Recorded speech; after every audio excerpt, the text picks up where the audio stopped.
I'm very excited about this this panel because it actually celebrates 3 books.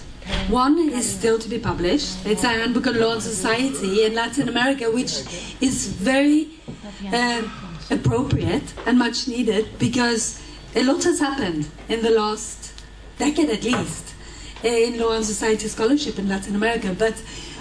And I think that to have this reflection, and I've had the opportunity to listen and read some of the chapters, and it's really, really, really interesting. So to have this discussion around law and society in Latin America here, and law and society research, it's really important. And then, so Rachel Sieder, who some of you know already, was a professor at the CSS in Mexico, but also at CMI here in Bergen.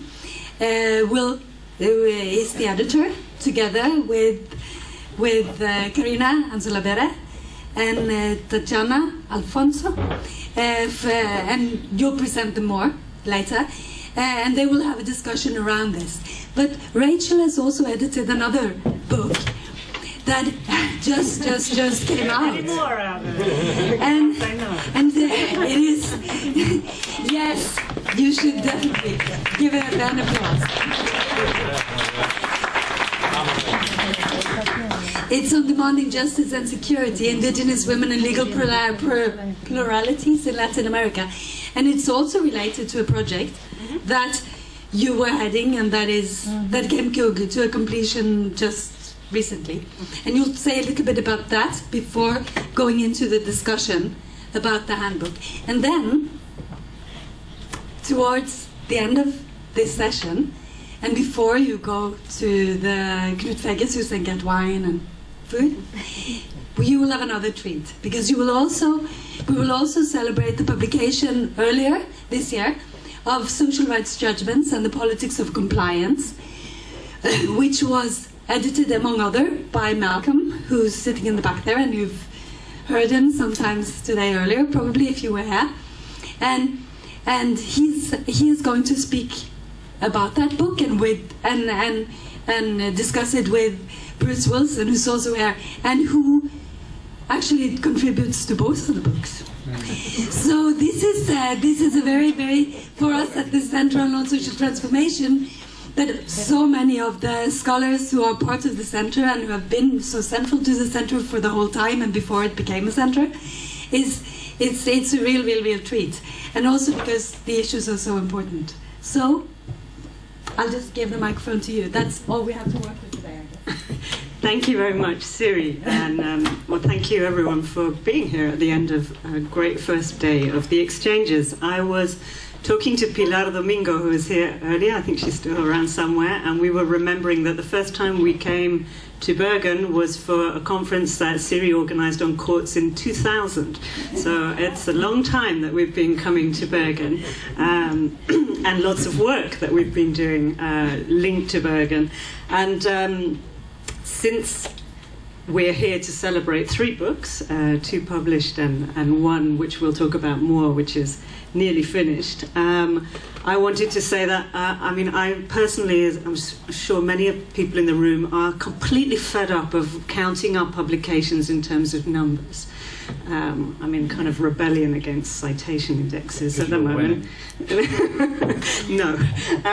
But that books are conversations, and one of the things that CMI and the Centre have really facilitated for me and for lots of us over the years is to be able to have those conversations, to be able to get our scholarship to new audiences as well. This book was a great struggle to actually publish it with the US University Press in paperback so that people can actually afford it. And it's coming out in Spanish before the end of the year, also in my institution in Mexico. But this is from the second project that I've coordinated here at CMI.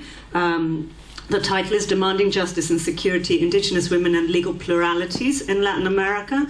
It's a team mainly based in Latin America, 5 cases from Mexico, 2 from Guatemala, 1 from Colombia, 1 from Ecuador, 1 from Bolivia, looking at processes, women trying to change customary community law.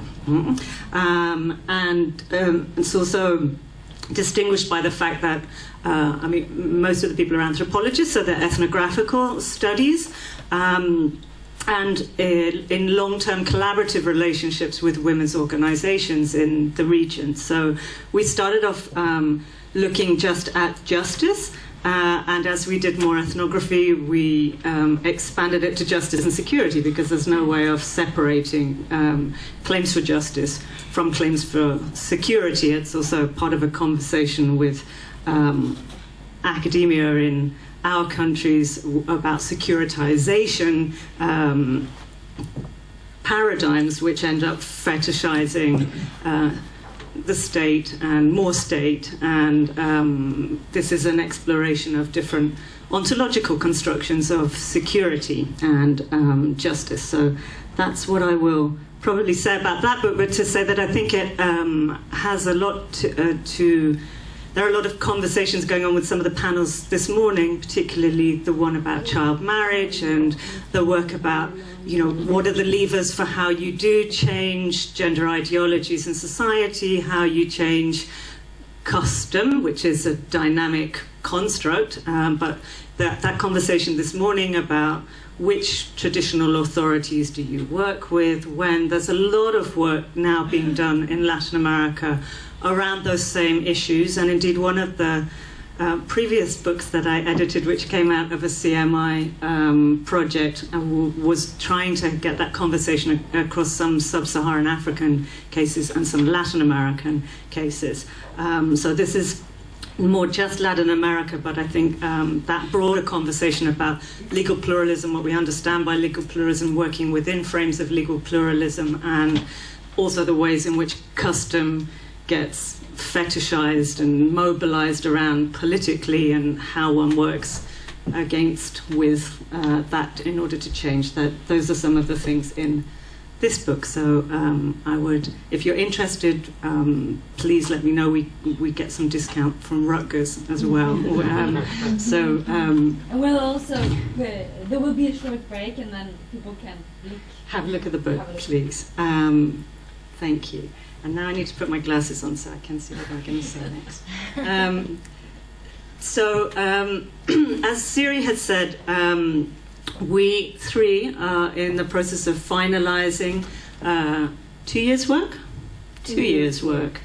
2 years' work's fast. To edit a handbook for Routledge on law and society in Latin America. So we were invited to do that. I think we're a wonderful team to do that. We've enjoyed doing it together. And the aim of the handbook is really to have a showcase for a dialogue between law and society studies on Latin America, in Latin America, in Europe, in the USA. I think there's a considerable amount of scholarship on Latin America that's an ongoing theoretical, methodological, empirically focused conversations and collaborations between scholars in different institutions and academic traditions. A lot of it actually has been facilitated over the years by CIVI and CMI. And it's also true that much of the recent scholarship continues to be published in English. And this book will be published in English. But we initially commissioned 35 chapters. And we really endeavour to try and commission a mix of chapters from scholars based in the region and outside of the region. I think 21 out of our 35 are based in the region, but you've got better figure. 20. Yeah, 22. 22 less. Okay. So our overall aim, which I'll just say a little bit about the introduction that we're completing, is to try and map the development of law and society studies on Latin America, which is a huge undertaking for an introductory chapter. But we do see law and society studies in Latin America as a specific field, and I guess what we're trying to do in the introduction is try and map some of its shifting parameters, and of course also how law and society studies are different in Latin America from law and society in US. So in Latin America, really, law and society studies are a field of study action, yeah? Not an association like Law and Society Association. And so it consists of both epistemic communities and objects of study. And in the introduction, we're trying to ask, how's it different, this evolution of the field of law and society in Latin America from USA or Europe, and what can we understand, or what can the understanding of the field of law and society studies in Latin America reveal about law and society more broadly? And I think we're also going to do that in Ellen, when we're celebrating Ellen's and Kath's and Jemima's book on transitional justice later in the week, which is a very good example, I think, of that. We're emphasizing regional unity, but also diversity. We can't do justice to all of the countries, and we don't intend to. And also the output of law and society scholarship tends to concentrate on some countries for some topics, obviously more than others, so there are big gaps too. So it's a partial but not an exhaustive review.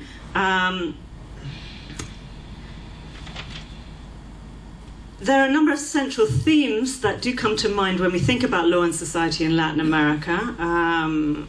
We might think of the symbolic power of the law in Latin American history, the persistent fetishization of law, certainly legal pluralism. We've talked today about the importance of the regional human rights system, the importance of lawyers in politics, and of course an enduring liberal legal architecture alongside acute socioeconomic inequality.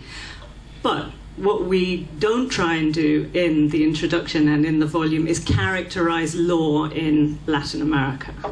There have been previous attempts to do that, to sketch out the main features of a law and society paradigm for Latin America, and one of the which is a wonderful book written by Mauricio Garcia Villegas and César Rodríguez in 2003, and they make a very persuasive argument then. But we first of all thought we might try and do that, and then we had a few seminars with colleagues, and they said, "Forget it. You know, it's an impossible undertaking, and it's not really very useful." Partly because the region is so diverse, but also, more importantly, because many of the features that people associate with the specificity of law in Latin America, understood as a social construction, are features of law everywhere. Right? So if the starting point in Latin American law and society scholarship is the profound gap between law in action and law in the books, well, that's not a specifically Latin American phenomena. It's not even a Southern phenomena. So the idea that social life is ordered or can be ordered by legal norms is waning in all socio-legal scholarship, and the blurring of the lines between the legal and the illegal is also a global phenomenon, not one just restricted to our region or to the south. So if Latin America has long been characterized as lawless or a region of weak rule of law, how much does that hold? What can the study of the region reveal about the changing nature of law and society more broadly? I'll stop in a moment, but I just wanted to say that the way that we have tried to organize our mapping has been with reference to two main elements. One is to map the key historical political conjunctures in the region which have signaled shifts in the object of study for law and society scholarship, shifts in disciplinary, interdisciplinary approaches, which Karina and Tatiana will say more about, and the evolution of different epistemic communities. In contrast to law and society studies in the USA, the analysis of courts is pretty recent in Latin America, and Carrie's going to say more about that. And then, so the first is conjunctures, key historical moments, and the second is the changing nature of the socio-legal academy in Latin America. Generally, it's one characterized by a centrality of empirical and critical perspectives. It's very diverse in theoretical and methodological terms. Recently, it's become much more cross-regional and much more committed to internationalization. But at the same time, it's very much an academy rooted in local social and political dynamics. It's also much smaller than the Law and Society Community North. And it's much more activist than in the USA. So it's much more directly involved in political and legal change. And therefore, its practitioners tend to be less specialized in theoretical, methodological terms than their counterparts in the USA. So they tend to be public intellectuals, and many of them are here in the room with us. And so also there's much more co-production of knowledge with other state and civil society actors. And a lot more fluid relations between sectors and categories. So people do move in and out of the judiciary or NGOs, for example. I think I'm going to stop there and hand over to Carrie, who's going to talk more about institutions. Okay. Hello, and thank you, Siri, and the organizers, for the invitation.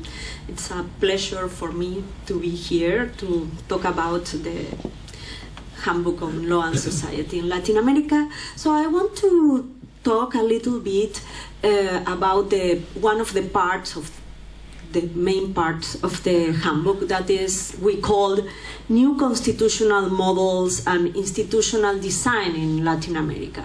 Why talk about this part specifically?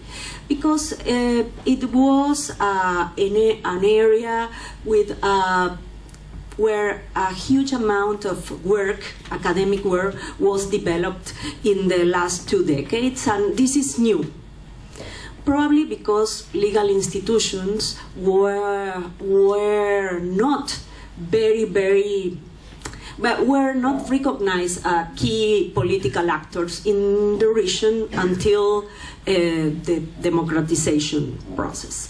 So we need to talking about institutional development and neo-constitutional models. We need to talk about the umbrella is the new constitutionalism and the constitutional reforms that the region developed.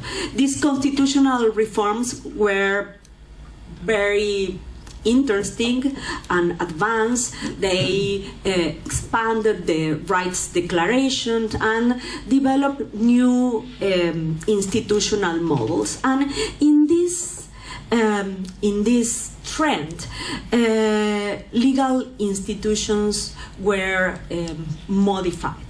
And with the new roles of legal institutions in Latin America, we observe a change in the studies from the formal description of legal institutions to a sociopolitical explanation of constitutional process and institutional development.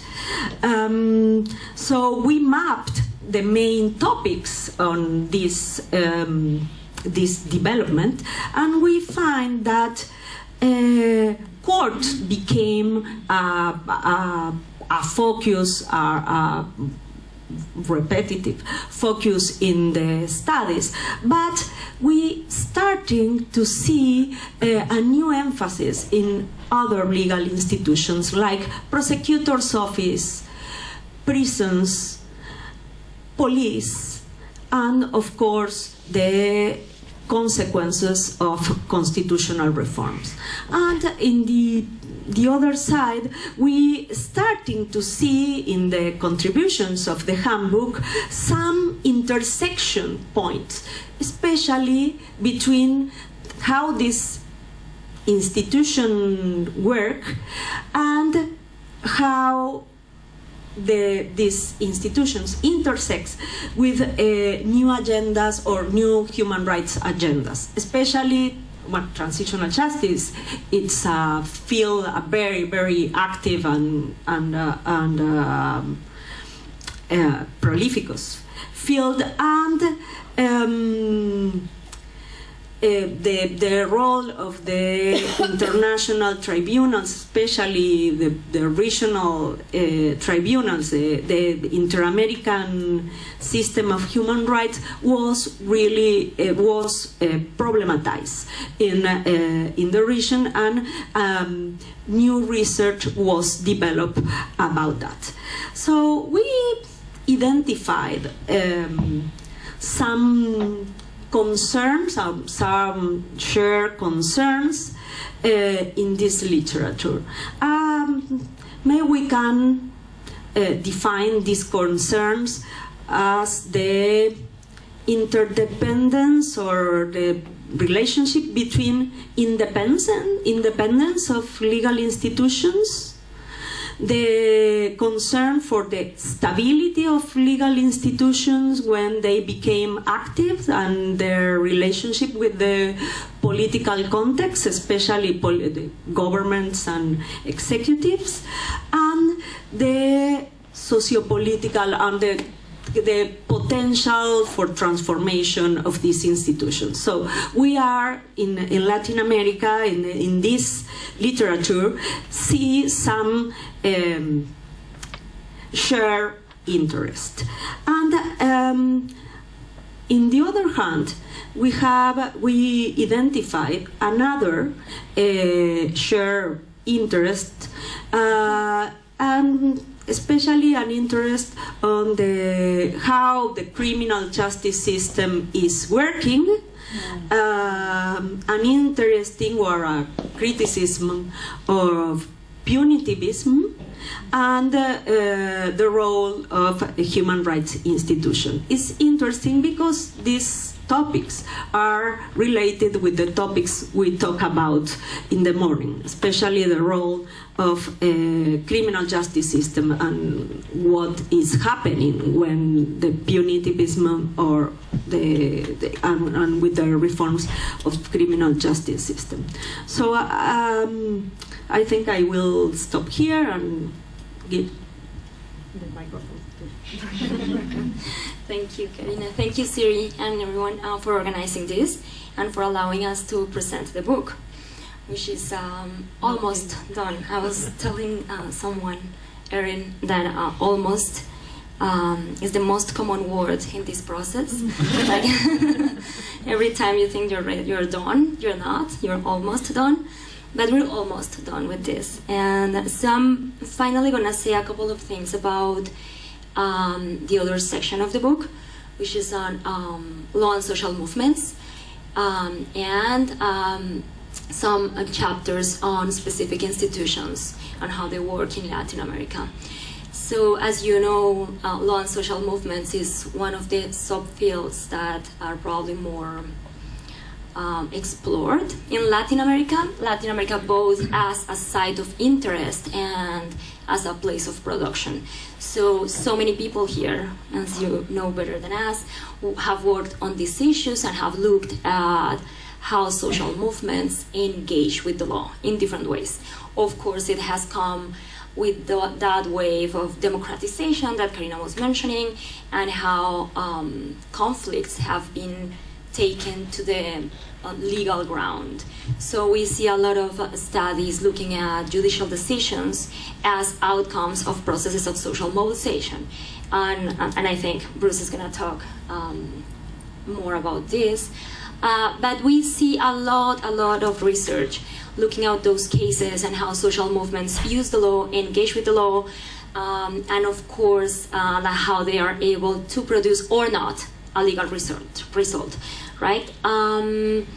Most of the studies tend to use qualitative methodologies, and they do in-depth case studies. And then we have these comparative studies in which you put together several case studies of how social movements deal with the law, use the law, work with the law, etc. we see it's less common in this literature to see analysis of how social movements engage with other types of legal action or legal products. So there's a lot of analysis on judges and courts, of course, because if it came with all these reforms and new institutions, and courts are so fashioned in Latin America and so fancy, so popular, so let's look at that, right? But there's also productive and interesting uses of the law by social movements that deal with legislative processes and administrative protocols and the production of law from social organizations and activists. And that's less common, as we all know. So we're also trying to invite with the handbook people to look at those emergent or spaces that have not been adequately filled. So I guess that's one of the things in social movements that we have found and that the handbook shows, in fact. But the handbook is including like several chapters in which the general phenomenon is analyzed, and also we see how social movements engage with gender and feminist movements, also with movements of transitional justice, and we also see how this agenda that I think, of course, Malcolm is going to present in this new book, of compliance, impact and compliance, right? So the social movements subfield has gone from social movements as actors and triggers of legal action and results, and it kind of goes throughout the legal procedure, if it's in the court or in the legislative, in the cases that we see, and then take a look at the impact and the effects of that legal result. And there's like this idea behind suggesting that it's always the social movement behind, which is moving something, right? Like this idea of support structures. You know what I'm talking about. So it seems to be present, and then there's a growing comparative literature on these things. Finally, I guess the last important thing about this section, and that it's very clear in the handbook, the organization and the contents, is that the law and society literature in Latin America seems to lack a serious engagement with history and historical studies. So it's not that common, especially when we look at social movements literature. Then you see a lot of case studies, and they're very rich and dense, important. When you compare cases, then you're gonna see what are the common factors and what are the idiosyncratic factors or cultural factors, right? But then there seems to be something absent about history. And I think that in terms of social mobilization, the history of mobilization in Latin America is very particular, strong, and it would be important that we bring that back into the picture. And instead of, staying with the model in which we analyze just cases and have these only comparisons of specific moments of mobilization. So that's probably the most important lesson in this section. And finally, I think the section on institutions and emergent topics, which was the original name, right? And then kind of switched and disappeared. As the field, no, not the title, but as the field, boundaries are shifting constantly. So those are chapters that try to show what's the particular engagement of scholars with some institutions, trying to show either the legal construction of something, the city, for example, or the effects of legal institutions in distribution of resources, or the effect of law in social phenomenon as violence or illegality and vigilance, which seem to be very prominent in the social context and are taken up by social legal scholars. So I guess that's all I'm gonna say, and of course, Bruce and Malcolm are gonna expand on the social movements and judicialization of conflicts, right? Why not? Okay, thank you. For those of you who've already heard me today, I'm sorry. Okay, so if you take the sort of like the broad span of judicialization of politics in Latin America, it's sort of interesting because if you go back 30 years when Neil Tate wrote his book about the judicialization of politics in the world, it has chapters from all over the place, from India, from the Philippines, from the US, from the UK. Not a single chapter is about Latin America, and there's a reason for that. Because in Latin America at that point, nothing was really happening. And so that book, I think, is a really interesting kickoff point, and this is why the judicialization of politics generally in Latin America is so interesting, because you have this before and after. You have like the pre-reform period, and then you have the post-reform period. And the gap between the two is huge, of what actually happens, who can use courts, who will use courts, and what the function of courts are. The motivation for having the judicial reforms varies, but there are probably two broad categories. One is the democratic transitions, where you're removing a dictatorship, there's a new constitution, and in that constitution they'll specify that the courts are in a certain manner. The other one is the result of neoliberal economic reforms that were pushed by the World Bank and by the IMF and other institutions, and actually Rachel has a book on this one too. In fact, by the way, I'm the only person on this panel that does not actually have a book here, so I'm not selling anything. So You need to do something about that. I'm not selling anything, right? So, But you have the chapters in all of them. In both, yes. yes, okay. So, but what's sort of interesting is that, I mean, the Latin American constitutions are historically rich documents. They're rich with rights, but they're always sort of like aspirational rights. It's like, you know, in a perfect world, this is what we'd like to have. And so at some point, we're going to be just like this, and it's going to be great, and we're going to have all these rights, and people will have the right to health and to this and that. And oftentimes, they would write into the Constitution, this would be a non-justiciable right. Right? It exists, it's an aspiration, but don't actually go to court and try to sue for it. And before the reforms, this was okay because you couldn't. It would be very, very difficult to harness the power of the courts. And not just that, but the people who might want to push those aspirational rights, the more marginalized groups or the poorer people in society, and people to the left on the political spectrum, were very, very suspicious of courts. Courts were used to keep people in their place, not to elevate people. Right? It wasn't about the rule of law per se, it was about the rule of the elite, to keep you where you're meant to be and to make sure that you didn't get out of where you're meant to be. So this is the big puzzle, right? Did you have a 30-year period and it switches from being nothing happening to almost everything happening? I mean, you can't read about Latin American politics nowadays without something in the court.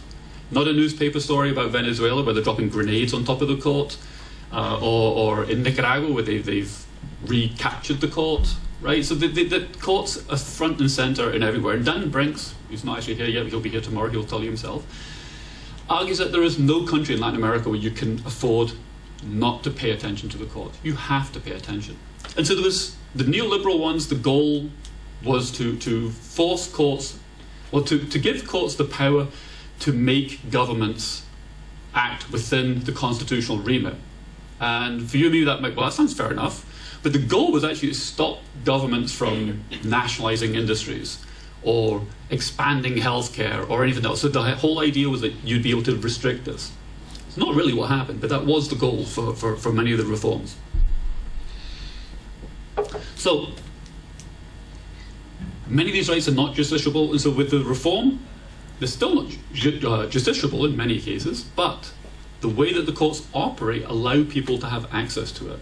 And then there's this learning process, and that you see this happen right across Latin America. So on the one hand, there's the role of the courts as the referee, and to act as an accountability agent to make sure that the state behaves within the rules of the game. But on the other hand, they act as this like elevator to, in many countries, to help people elevate their position and to enforce the rights that they're meant to have. So in some countries, like in Colombia and in Costa Rica, the court is wide open. In Colombia, you can file a case at any local court, right? And the cases are automatically appealed. But you don't need lawyers. You don't need to actually understand the point of law. And the same is true in Costa Rica, except for in Costa Rica you can file with the Constitutional Court directly, right, which gives you access and rapidity and very, very low-cost access. So the idea that you'd have to, say, have demonstrations or whatever, you could actually avoid all that sort of stuff, go straight to the court and request your rights. Something like 25% win, which, you know, is a pretty good success rate in Costa Rica, right, if you think that it costs you virtually nothing to do this. And if you do fail, then you can always file the case later in a different format. So courts then moved from being agents of the state to being independent agents. And this is something that we've always looked at. I mean, so different people look at different aspects of judicialization politics. So some are looking at the accountability aspects, and then others are looking at the rights aspects. But just because it moves in this direction, it's not a unidirectional movement. They're not secure in their position. This is problematic, right? Because this is one of the fundamental questions in judicial politics is, are the courts independent? And how do you know they're independent?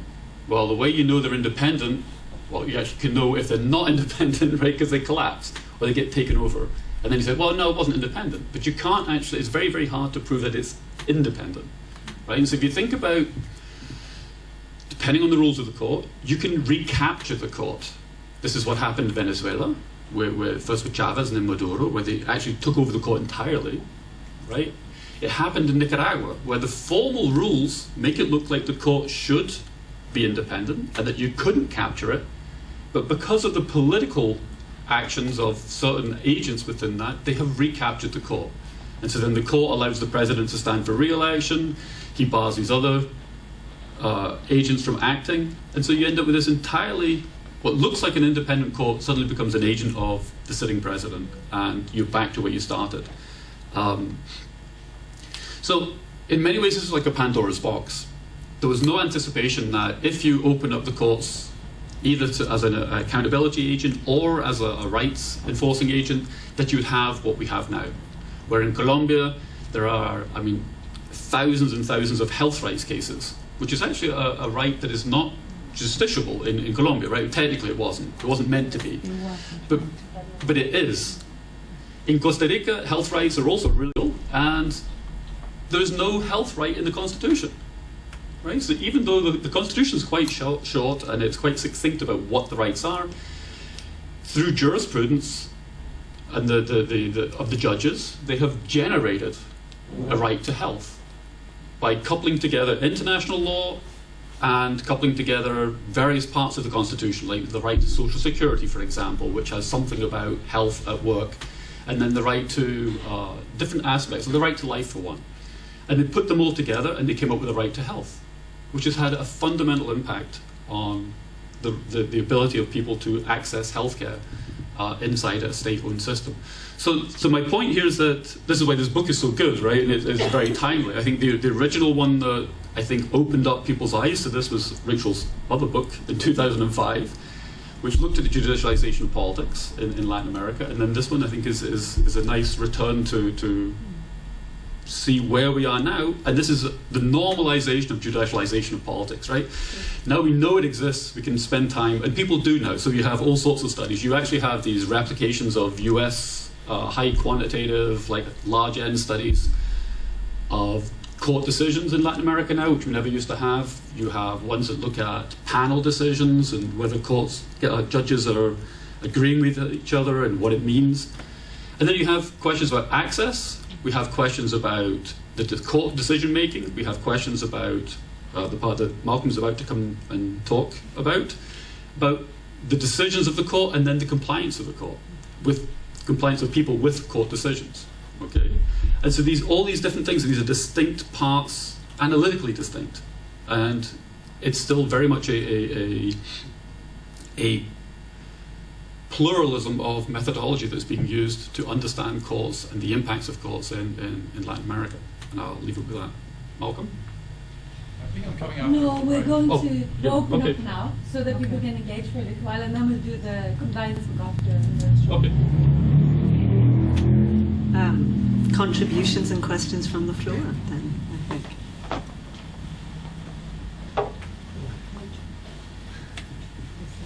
I'll go.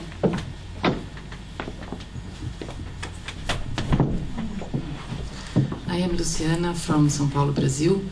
I know that Brazil is not part of the study, and the case of the Brazil is a little bit different because of the power of the judicial system and the power of the Bar Association during the transition to democracy. And as Bruce have already told, how the lawyers and judges and in result justice also, although they are dealing with these new rights, constitutional rights, they are still working in the same way that they worked before the transition to democracy. And the way is to guarantee that the elite is going to be the same elite in the same place. Now, where we are dealing with this very huge case about corruption, involve all the parliament, involve the president, and we are also have to deal with the reality that the justice from the Supreme Court shows that they are involved too, because they are talking about the cases in the media. We can view all the justice decisions on live, on open television, and just this weekend, one justice have a discussion with a justice from the federal court in Rio de Janeiro, and have different decisions from a man who is his not cousin, but I don't know how to compadre of him, and who is in jail, and so he said no, we will not be in jail. So how to deal with the very powerful justice system, and this is not just the judiciary, it's also, and in particular, the public prosecutor, which in the beginning of the 90s appeared with a very modern institution to protect the social rights, and now it's a very corporative institution, the public defender, and also the Bar Association. I would like to listen you about what is happening the region, about this very elite way to be in front of the constitutional rights. Thank you. Thank you, Luciana. I have some. I'm Atina Krajewska from the University of Sheffield. That's fascinating. I would like to actually follow up from that question, maybe from a different angle. So on the one hand, and this is because I'm wondering whether there has been any study looking at the legal profession and at the legal profession that led, and the sociology of that profession, historical perspective on how it developed. It allowed, on the one hand, to have such a progressive, social rights movement, and judgments which have been seen as one of the most progressive in the world. And on the other hand, we can see this, I hear this all the time, that the justices and the judges in Latin America are generally very conservative. So I was wondering whether you could elaborate on this, and whether there is any study into the legal profession. Thank you. Thank you, Atina. It's a problem. Thanks for the presentation of the handbook, Malcolm Langford. So I think your characterization of Latin American research, as far as I can see, is pretty accurate. I mean, empirical and critical, the empirical including much more quantitative in the last 5 years, and the history very far behind but catching up. And clearly a strong American influence in the development of the empirics, in both methods and theory, and perhaps the critical research been quite influenced by the long law and society tradition in Europe, back to Durkheim and Marx and so forth. But I'm kind of wondering, is there a Latin American voice starting to come through in law and society studies, where there is original contributions, particularly in theory and method, or forms of critique? And I mean, is it to some extent shaping emerging law and society in the South? I mean, I'm seeing collaborations between Brazilians, Indians and South Africans on different things. Is it contributing to a rethinking of theory, method, critique in the North? I mean, I see some researchers that challenges assumptions in American research because you get this comparative perspective that, or maybe it's something else. I'd be interested in your thoughts on, is it emerging and where it might emerge, and also the education, because many of the researchers you're talking about have done their masters or PhDs in the US and occasionally in, you know, Spain or a few other places. What is the future for academic education in Latin America in this area? Thank you, Malcolm. Paola. Thank you and congratulations for the work. I am waiting for it and also for it to be translated to use it in my Law and Society course in Buenos Aires. Where I have found lots of problems to have materials to teach in Spanish. So I think it's going to be a very important contribution when it's translated too. I wonder whether you have thought or conducted research or included some reflections in the book about the institutional conditions on which the knowledge that is produced and the law and society work it's generated. It's related to what Malcolm said about legal education, but also on the status of the professionalization of research generally, and in particularly in the law, courts, politics, etc. dimension. So I think that some of the gaps that you see, and also the emphasis on action and on public intellectuals, etc., is connected to institutional conditions on which this is produced, and also the status of professionalization that academia in general and research in these issues has. So the history might come later once we have resources to look to the past. It's not because it's not key, it's not because it's not very important to understand the present, even from a practical point of view. It's because we need training and resources to do this work, and that we don't have in many places, and also there are lots of differences. And I wonder whether you see like special countries or areas or groups that are illuminating what is being done, also having some influence across the region. Very briefly, thank you for the presentation, and also looking forward to reading the book and using it in Latin American, if translated. No, my question is just very short. It has to do with the issue of the epistemic community, Rachel, you were mentioning, and the impact of the overlapping between academia and activism in Latin America, that I think on the one hand is one of the most amazing things we have to offer as a different kind of public voice, public intellectual. On the other hand, it also has many limitations, because the same people who are analyzing those processes are those people who mainly were involved in implementing those processes. So there is a sort of tension there in which, to what extent the critical thinking in Latin America, that is very important, is self-applied when you are the one dealing with analyzing what you have implemented. And on that note, I wanted to know if you could feel something on those issues, on the production you got into the book, and how this kind of academia activism really shaped the production in Latin America. Thank you, Rutger. Now I'll let you can just wrap up the four of you, and then we'll Okay. Wow, they're great questions, and that's a tall order to wrap up briefly with them. But they're all very important questions. Luciana's, study of the legal profession. We do have a chapter in the book which is looking at the evolution of the legal profession. It's a very understudied area in Latin America, and even this has ended up being a chapter that focuses more on the kind of legal academia as well as the lawyers, but public sector lawyers rather than corporate lawyers. So there is some work, but that's not enough work. You probably all, those that are Latin Americanists, know Perez Perdomo's work, and Manuel Gomez is the person who wrote the chapter for the book.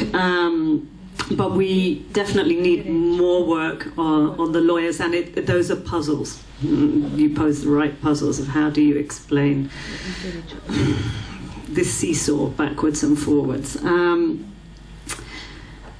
and it's about critical junctures as well around the openings for human rights lawyers. And the Argentine story is probably the best known one, but there are others, and Brazil would be interesting to do historical comparative work that looks at that. One of the things that we wanted to try and do in the book, I didn't do a very good job of introducing the first section, because there is a first section, that's 2 sections on institutions and constitutional models and on social movements. So the first section is very broad and looks at a whole range of theoretical contributions from Latin America to law and society. So just to give you some idea, Roberto Gargarella on Latin Americans' contribution to constitutionalism, or Isabel, who's here with us, who has a chapter on feminist legal theory from Latin America, or Tania Hernandez, who has a chapter on law and race in Latin America. So we do have a first section, which I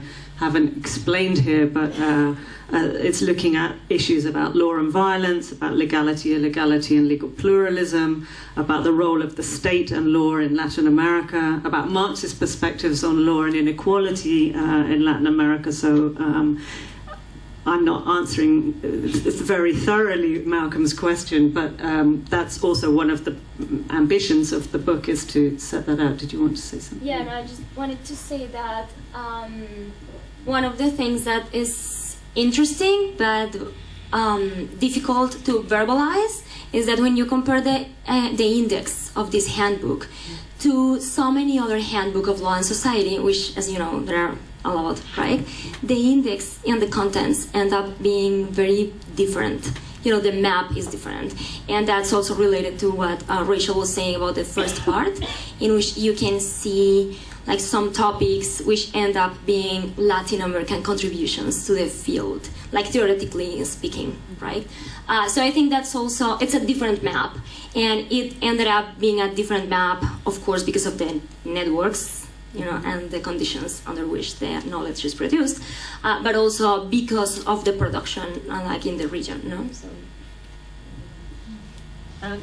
And I think the other thing that we're trying to do, which is a huge task, and we will only do a partial job on it, but it's precisely that, of trying to map which are the key nodes, which are the key institutions, the conversations, where do people publish, how does the knowledge circulate, what kind of networks are people engaged in, where do they intersect, who's come into the conversations. I mean, we can kind of look at, when political scientists became interested in courts in Latin America, or the work of my field, legal anthropology, which is increasingly engaged now in what we're calling an epistemic, a broad, loose epistemic community that would identify itself as part of conversations on and scholarship on law and society in Latin America, which I think is, a lot of us were at the Law and Society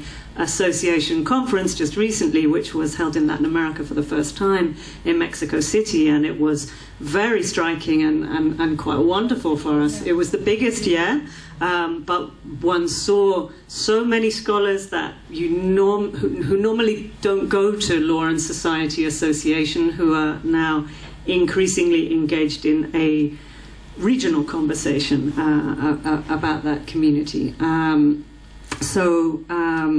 Yes, and Juan Marco's question is the one that sparked the abortion rights lawfare design, right? Because we, in terms of rights litigation, we have many studies on the good cases, which of course many of the activist scholars are engaged in pushing forward, but less work on counter movement. And so some of the thinking behind that project was precisely that. But yeah, it is a challenge. But I don't think there's any outside of analysing the law. So it's just where you're positioned in terms of how you're analysing. Rachel, can I just add a big chunk of information? Because when you think about legal professions and why is that underdeveloped in Latin America, then you see Rogelio Pérez Perdón's work, which is very famous and classic, and then some efforts that in Brazil have done, right? With Rubik, and like trying to map exactly how legal professionals were developing and where, like in that. So we tried to do that, which, as you know, it's a huge amount of work. So we're not gonna do that for the introduction, right? So there are several projects developing. I know that one in Brazil, and I know one in Colombia that I'm part of, trying to map where did these people were born, where they are based, and where they were trained, and what kind of law they are like practicing, and trying to understand how that plays in unequal societies, in which like the distributions of course of privilege and exercise of the law is going to change a lot. We do know though one small thing, and it's about what's the location of the authors of the handbook. So we did the exercise actually for this conversation. So we know that we have 32 authors for 28 chapters, because some of them are co-authored, and 22 of them were born and are based in Latin America, not exactly the same match, the same people, and then like 6 in the US and 4 in Europe. But out of the 32, only 4 were trained outside of the US, right? Wow. Yeah, exactly. So when you see the chart, it's actually like an inverse relation, which says something about how the field is being organized and why we have like those issues with methods. And there's like, and Marta, by the way. Marta is skewing our distribution. And Gargarella, and Roberto. He's PhD from Chicago. So it's 3.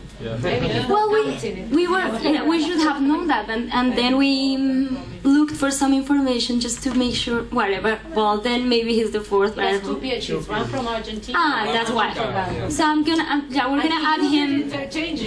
We're gonna add him to the other column too. But he was originally in Latin America, which was already weird, but yeah. So the thing is that people are getting trained outside of the region, but also that's a conversation about how doctoral degrees are developing in Latin America, right?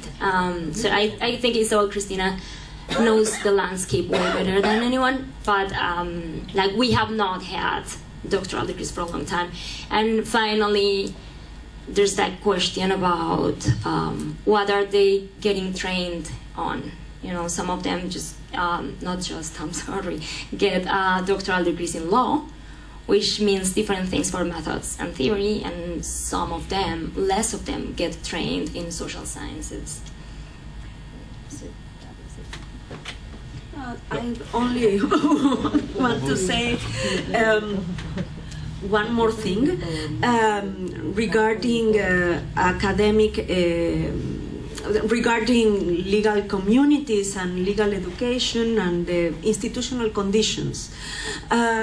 I think that one of the main characteristics of the contributors, at least of the handbook, is that they are lawyers and they have a jurisprudential approach, and others are social scientists, and I am one of them. And we have another methodological approach. So I think that we have we have 2 communities that are starting to dialogue and to try to share things. We are trying to understand each other, but it's just the beginning, no? And other thing is that I think now in some key institutions in Latin America, the legal vision is changing. So they are trying to develop and to promote more empirical work, whatever that means, but it is a big change because it's for the legal community that law schools starting to promote this kind of studies. I think it's a very important. It is a very important change in the region regarding the formalism and the normative approach to law. I would just say on your inverse loop and the high number of the contributors who were trained in the US, this is a book that's commissioned in English, right? So everybody had to write in English, and if it had been a book in Spanish, it would probably be. So take that with that. Yeah, exactly. I'm conscious that I'm the only thing standing between you and a glass of red wine and white wine, a little bit of guitar entertainment from our Turkish colleague who's based in the US working on Latin America, who plays bossa nova music. But I'll try and do a sort of brief summary of this book, and we can have a short conversation, and then we can get on the road. Now, this book is with Cambridge, not with one of the US presses, which means that it costs much more. So you're giving them away. But two things. If you contact me by email, I can get you the author's discount, so much cheaper. And secondly, we will have a Spanish version of this book, which we'll be launching in Bogota in October at the Global School of Transitional Rights. And so with my co-author, César Rodríguez-Garavito, and also with Julieta Rossi from Argentina. So, social rights jurisprudence, social rights judgments, begins with obscure cases in the 1950s and 1960s in Germany on the minimum existence level, with the court borrowing from ideas in sociology and philosophy in turn of the 20th century Germany. But then the US, we get the first real social right judgment cases at the state level. All 50 states in the US have had litigation on the right to education since the late 60s, with the first successful judgment in 1973, Robinson versus Cahill, New Jersey Supreme Court. It's pretty much the Hoekboom judgment from South Africa in 2000. It's just 27 years earlier, and not everyone talks about it, though, in comparative perspective, because everyone's so focused on the US Supreme Court. But phenomenal litigation, but also, by 2000, more than 200 impact studies on the implementation of these judgments, again confirming sort of the American lead in law and society research. We then get the European Court of Human Rights, late 1970s, starting to expand civil rights and selected social rights in some of the protocols as part of the general turn by the European Court to start more dynamically interpreting the convention. We then get India kicking off in the early 1980s, public interest litigation. First social rights cases are on the right to sanitation, decisions on right to health, housing. Some successful, others less so successful. We have unknown countries like Portugal already with litigation on privatisation of healthcare in 1984 and cuts to social security benefits, and more recent decisions in the 2000s, failure to legislate on the right to social security or austerity cuts more recently. Then we get everyone's favourite court on this particular topic, because they publish these lovely, eloquent judgments in English, which seem to be quite dynamic. So probably one of the most studied courts in this area. But numerically, all the action is actually happening here, as you got a sense of earlier from Bruce, although it varies dramatically, with very little action in Chile, and action on steroids in Colombia, with hundreds and thousands of cases in right to health, but also other areas, right to education, sanitation and work rights, social security, health, and so forth. But also Costa Rica, Argentina, in recent 5 years, Brazil has become much more prominent in this area, and earlier Venezuela before things went in their own Venezuelan way. And then Africa has also become quite interesting. At this conference, we have a lot of presentations on Kenya, for example. And it's not just sexual and reproductive rights, we're seeing litigation there, but also social rights. And scattered in some other countries throughout Africa. including even 2 years before the Arab Spring Revolution, courts were dealing with exactly the issues that protests were concerned about. So there were judgments on a minimum wage, there were judgments on access to HIV medicines and so forth. But that's also gone its own particular way. Then in Europe we have scattered decisions, or in some countries becoming quite active. Germany again, the jurisprudence reignited. Some decisions in Finland, France, more recently in Spain out of the austerity crisis. My favourite court in the world is the Latvian Constitutional Court, which has perhaps the most thoughtful and perhaps the most impactful decision on right to social security after the austerity crisis. And then, we had a freeze here. And then we have the Indian experience being copied by Pakistan, partly by Bangladesh and Sri Lanka, and particularly by Nepal. Decisions on right to food, right to health. Nepal Supreme Court, it has 20 to 30 judgments on gender justice, for example. First Supreme Court in the world to recognise transgender identity. You would not expect it to come from Nepal. And we also have 20-30 cases on right to water and environment. But the big question that always comes up is, does it matter? We have all this production of law, production of legal norms, decisions which lawyers love to write about, but does it make any difference? You go to any of these jurisdictions in the world, and someone will tell you an anecdote about this famous case not being implemented. So Argentina was a Visconti case, for example, on access to particular medicines. People would tell you about slow progress. In South Africa was a Rupum case, beautiful judgment. The community leader died without getting access to a house. In India, they'll talk to you about Olga Tellers and some of the forced eviction decisions or child labour decisions, which were never effectively implemented. I'm not going to talk so much about impact, but mostly about compliance, what actually happened on the ground. And so the concerns is, generally, is this whole turn to social rights in the courts, which Latin America being an example, has it been effective? Well, yes, we have justiciability in theory, but do we have justiciability in practice? And the concerns about courts engaging in these areas, are they now responsible for reluctance, for example, by state authorities to implement that these rights should never have been justiciable in the first place? And so the compliance debate potentially raises concerns about the early theoretical debate, including the concern of democratic legitimacy. How much legitimacy do courts really have in this area? They may be able to write these judgments, but do they have sufficient legitimacy to ensure that they're actually implemented? So this book project came together, and actually it with two Latin Americans in an academic activist context. So this could fit in your handbook in terms of process. Came out of the meeting, the ESCR Net Strategic Litigation Network meeting in Nairobi. But it's mostly a work of scholarship, particularly the first two questions: what is the level of compliance?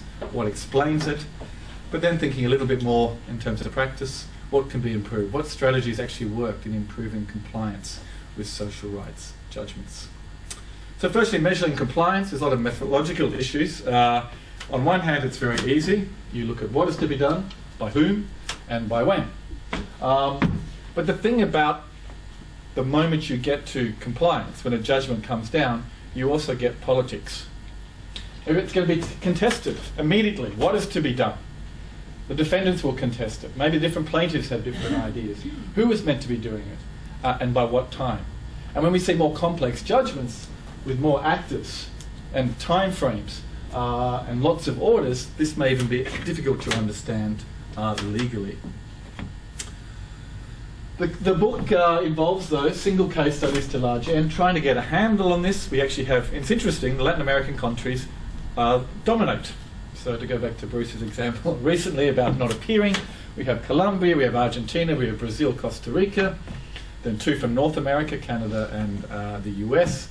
We have South Africa. Our Kenya chapter didn't quite make it, but maybe in the future we have one on India. And then we have some cross-cutting studies on sort of more health and reproductive rights. The African Commission on Human Rights, People's Rights, a chapter written by France. Which gives it much more of an African perspective. One on the European Court of Human Rights and Roma housing rights in that context.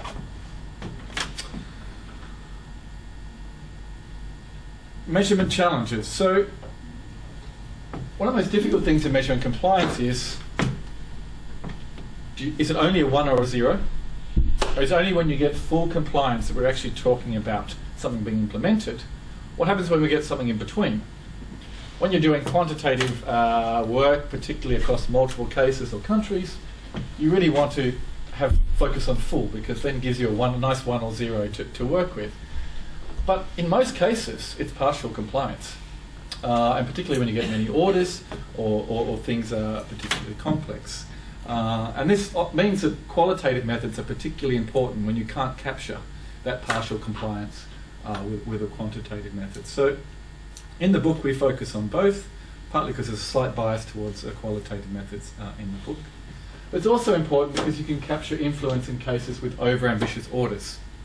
So when the Colombian Constitutional Court or the Inter-American Court gives 27 orders in the case, everything from individual remedies to sort of, transforming the entire health bureaucracy, then, okay, if you just got 10% of what the court ordered, that's kind of pretty good.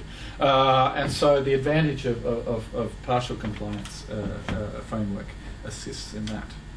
And a good example, if we take, for example, Che versus Peru, dealing with sterilisation of Indigenous women, yes, we get financial compensation order in the settlement paid. Criminal administrative investigation? No. Reform of domestic laws and policies, health guidelines, partly. Improve accountability mechanisms for human rights violations, only partly. And that sort of picture is probably pretty close on average to what we see across the book, as I'll come to, and may describe at least the Inter-American Court sort of level of compliance. Of course, there's a debate about whether you should also just be focusing on compliance. Lawyers in particular have been critical of political sciences who just focus on compliance, because they say, well, you're undervaluing the role of law. So here's a critique from Howard's title: that the centrality of interpretation of the generation of legal meaning is lost, and the role of law in managing relations between diverse norms and regimes, setting benchmarks for decision-making and bargaining, transforming perceptions of political conflicts and problems, catalysing ultra-compliance, this broader impact frame is lost. And we partly agree with that, and so in the book we also do look at broader impact. But we do try and keep somewhat of a focus on compliance, because it's partly been understudied in this field. But also compliance is essential for policy outcomes, people trying to get concrete orders met, embedding the rule of law. I think it's one of the interesting things, that every decision that is complied with actually embeds the rule of law more generally, both in terms of institutional mechanisms working, building sociological legitimacy for the rule of law and state, so people trust the system, and also reinforcing judicial independence and separation of power. So it's an exercise of power every time, it's a test of power every time a court comes down with a judgment, and when it's implemented, there's a sense in which actually the court's power is mobilised in that instant. And I'll come back to one example of that. But it means, though, thinking about compliance and impact, that yes, sometimes you may get compliance, and then lots of other indirect impacts, positive sum litigation, the 2x2 from César. But you also might get zero-sum litigation. Yes, you get your order enforced, but there's sort of negative impacts, or the order is rather minimal in its transformatory effects that actually don't get much positive impact at all. Or you get zero compliance, you might actually lose the case, or not much happens, but there's actually broader indirect impacts. And so it's important to keep those broader dimensions in mind. Explaining enforcement, the book sort of opens up to both instrumental theories and norms-based theories. Those who seek to explain compliance through courts seeking to force authorities, for example, in Argentina using sanctions and fines, India, trying to put ministers in court, in jail, for non-compliance. But also strategic theories where we might understand compliance not being based on authorities being forced into action with sanctions and penalties, but it actually plays off politically. But others in the book focus more on norm-based theories, the role of law in persuading us to consider another reason for action, or that we're somehow more sociological beings, acculturating norms, and actors just go along with that. It was interesting at the analytical framework where we got quite a lot of diversity from people who wanted to consider all possible factors, following the Diana Kapaszewski approach, so everything from big theory down to very specific context. Dan Brinks, who says, well, let's boil it all down to one theory. If the costs of compliance are lower than the benefits of compliance, then authorities are going to comply. Simple cost inequality. And we can look at different types of costs, financial, political, normative costs, when there's a dissonance between, for example, a politician's ideological preferences and what a court has ordered. But overall, we can understand this sort of rational calculation. But generally, we guided the authors in a mid-range way. So what did we find? Briefly, variations in level of compliance. So both the optimists and the pessimists didn't come out so well in this. Variation is the key thing. And if you look at that early US state litigation, it's pretty much the same sort of pattern.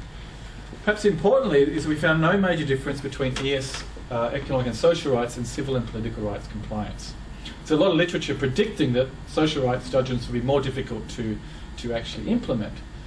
But some of the studies in this book, and when we compare it to other literature, indicate you have the same sorts of levels of variation. So it's not so much necessary about the rights, and that may to some extent boost the legitimacy of these rights. However, implementation of more complex orders was more likely to be delayed or not achieved. Whether for civil rights or social rights, the more complex it is, it can be more difficult. But we did find some complex cases were implemented more rapidly, and arguably because of costs. Because courts, for example, impose some sort of clever cost on states. There's a classic case from South Africa where the municipality was forced to pay rent for every day it didn't find a housing solution for 40,000 settlers on a private person's land. In 2 years, that municipality developed the fastest slum upgrading program in South African history, and for the largest number of people, because the courts had found a clever way to basically incentivise the municipality to action. And we see some other complex cases where also had some rapid achievements and some aspects of the Indian right to food litigation following that. However, Bruce's chapter in the book shows that this general pattern holds. So the statistics of the Costa Rican cases on social rights show that if the nature of decision required immediate implementation, 94% compliance rate. Between 1 month and a year, we're dropping down to 25, and no time limit 27. So that does raise a challenge for more complex forms of litigation, and perhaps structural transformation. But they also found it depend on who you're litigating against. When you're litigating against a powerful central authority department, lower levels of compliance at 24%, centralised public sector, municipality 78%. So that power relationship is fundamental, arguably, to compliance, and I think that's something one of the key conclusions of the book.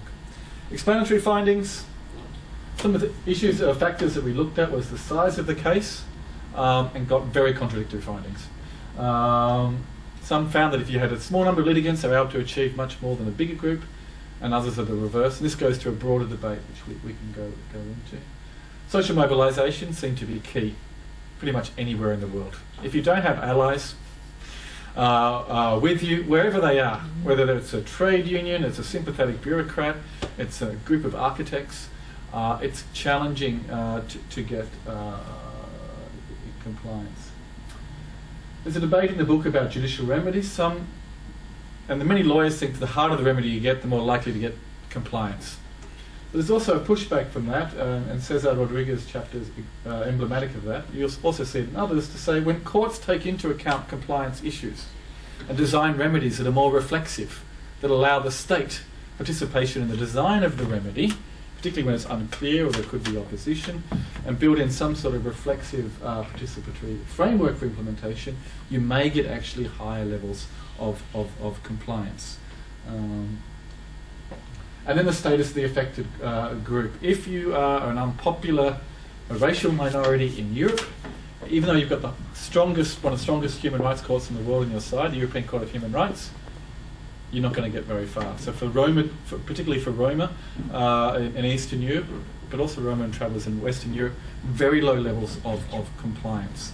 And because politicians will often lose the next election if they actually comply with that decision. And here's some cases from my earlier work when I was a human rights advocate working on Roma rights in Eastern Europe. It's pretty depressing in that regard. And then just to finish on strategies for what seems to work. So civil society mobilisation seems to be key. So in countries like Costa Rica and Colombia, you can have lots of wildcat litigation with the tutelas. You know, hundreds of thousands of people can go to court. But if you find a problem after that as an individual, and the chapter on Brazil also shows this nicely with disability rights litigation, particularly for groups who are not middle class, trying to get the order enforced is very difficult. But sometimes group plans for it. This is the Enderois case, which is discussed by France.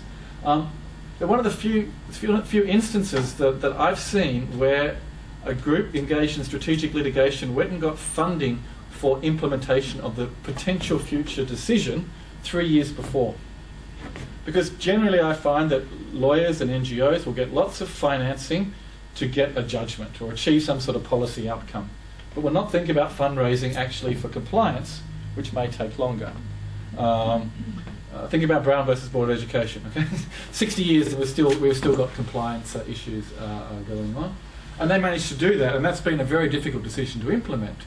But they got funding for doing the sort of the mapping of the land restitution and compensation claims, for example. There's some evidence that incrementalism as strategy helps, slowly winning a government on side or a corporation on side. Reflexive remedies may also help conditionally. And then France also suggests reflexive international mechanisms. For weaker democracies, you might need harder mechanisms. But in more transitional or middle-income democracies, maybe participatory spaces and pressure for negotiations is a more effective way to proceed.